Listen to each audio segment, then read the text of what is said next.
নমস্কাৰ সাকসেছ আসাম নামৰ ইউটিউব চেনেলটোলৈ আপোনালোক সকলোকে পুনৰবাৰ স্বাগতম জনাইছো অসম চৰকাৰৰ চাকৰি পুনৰ এলডিএ কাম টাইপিছ জেজেএ অৰ্থাৎ জুনিয়ৰ এডমিনিষ্ট্ৰেটিভ এছিষ্টেণ্টৰ পদ মুকলি কৰিলে আৰু এই পদখিনি আহিছে office of the labour code Guwahati আসামৰ ফালৰ পৰা তো ইয়াতে চাব পাৰে 26 জুন 2025 ত এই এডভাৰটাইজমেণ্টখন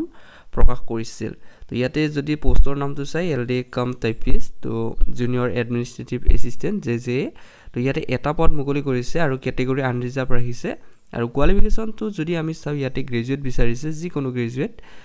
লগতে 55% আপোনালোক ইয়াতে মাৰ্ক বিচৰা হৈছে আৰু আপোনালোক কম্পিউটাৰ ডিপ্লোমা বিচাৰিছে লগতে আপোনালোকে নলেজ থাকিব লাগিব আসামিজ ল্যাঙ্গুৱেজৰ ওপৰত লগতে 1 ইয়াৰ এক্সপেৰিয়েন্সও বিচিছি আপোনালোকক আৰু ইয়াৰ দিটো দৰমহাৰ নিৰিখ পে স্কেল এইটো দিয়া আছে 14000 পৰা 70000 লৈকে আৰু গ্ৰেড পে 6200 ঠিক আছে তো এইখিনি আপোনালোক ভালদৰে চাই ল'ব আৰু বয়সৰ সময়সীমাটো যদি আপোনালোকে চাই ইয়াতে 21 বছৰৰ পৰা 40 বছৰ বয়সলৈকে ধৰি দিছে আৰু বাকি যিখিনি SC ST OBC MBC candidate তো তেওঁলোকৰ কাৰণে ইয়াতে এজ ৰিলেক্সেশন ধৰি দিছে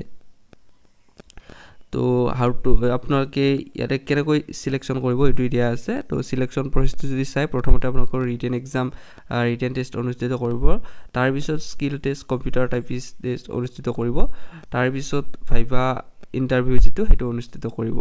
ঠিক আছে তো আপোনালোকে এইখিনি ভালদৰে পঢ়ি চাব তো হাউ টু এপ্লাই তো আপোনালোকে ষ্টেণ্ডাৰ্ড ফৰ্ম ফিল আপ কৰিব লাগিব তো ষ্টেণ্ডাৰ্ড ফৰ্ম ফিল আপ কৰি আপোনালোকৰ যিখিনি এডুকেশ্যন কোৱালিফিকেশন কাষ্ট সাৰ্টিফিকেট লগতে এক্সপেৰিয়েন্স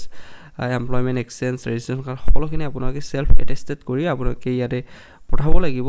আপোনালোকে এড্ৰেছটো দিয়া আছে তো আপোনালোকে ডাইৰেক্টলি ড্ৰপ বক্সটো জমা দিব পাৰে তাৰ presiding officer labour code Guwahati Hengerabari Guwahati Kamrup M Assam 781036 তো এই এড্ৰেছটোলৈ পঠাব লাগিব তো ইয়াৰে আপোনালোকে যেটো লাষ্ট ডেট হেতু দিয়া আছে 10 জুলাই 2025 5টা বজালৈকে সময় থাকিব তো যিখিনি বন্ধু বান্ধৱী ইয়াতে আবেদন কৰিম বুলি ভাবিছে তেওঁলোকে ফুল এডভাৰটাইজমেণ্টখন এবাৰ অফিচিয়েল ৱেবছাইটৰ পৰা ডাউনলোড কৰি ভালদৰে চাই ল'ব তো বন্ধুসকল এইখিনি আছিল আপোনালোকক দিবৰ বাবে ভিডিঅ'টোত ধন্যবাদ